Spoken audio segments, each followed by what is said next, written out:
when I was about 5, my dad gave me a book called The Nursery History of England. And it started out with Little Men and Big Beasts and ended up in about 1920.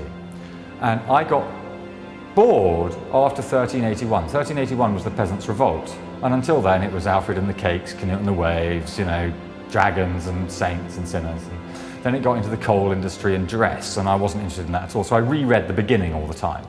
So I know an awful lot about before 1381 and nothing about after 1381.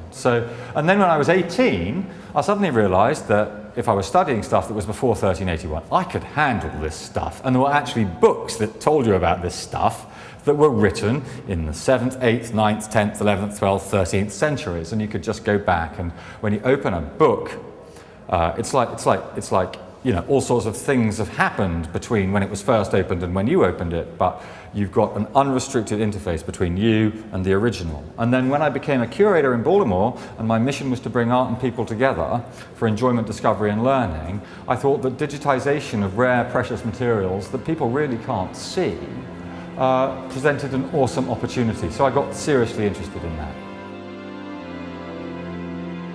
The story I was telling at TED was that on the 19th of January 1999, a private American collector dropped off on my desk a manuscript containing texts by Archimedes that no one could read. Over the last 10 years, we've been able to read these things, and the group of people, dedicated volunteers, who have been doing this. And it was one of those events where, you know, you put in 10 bucks and you get out 20. So we discovered unique texts from the ancient world. And then I was talking about the Walters Art Museum's own efforts to make its manuscripts, its medieval illuminated handwritten manuscripts, online in their raw form under a Creative Commons copyright license, which is a really exciting thing to be able to do. There's a guy in Denmark, and he got a job looking after a barnload of old stuff. And he was a very clever guy, but he didn't have a huge amount of academic training, and it was just a barnload of stuff, and so he started to sort it out. And some of it was made of iron, and some of it was made of stone, and some of it was made of bronze. And he put them into different things, which is why we now have prehistory. It's why we now have the Iron Age and the Bronze Age and the Stone Age. And I thought, good God, that's what a curator can do.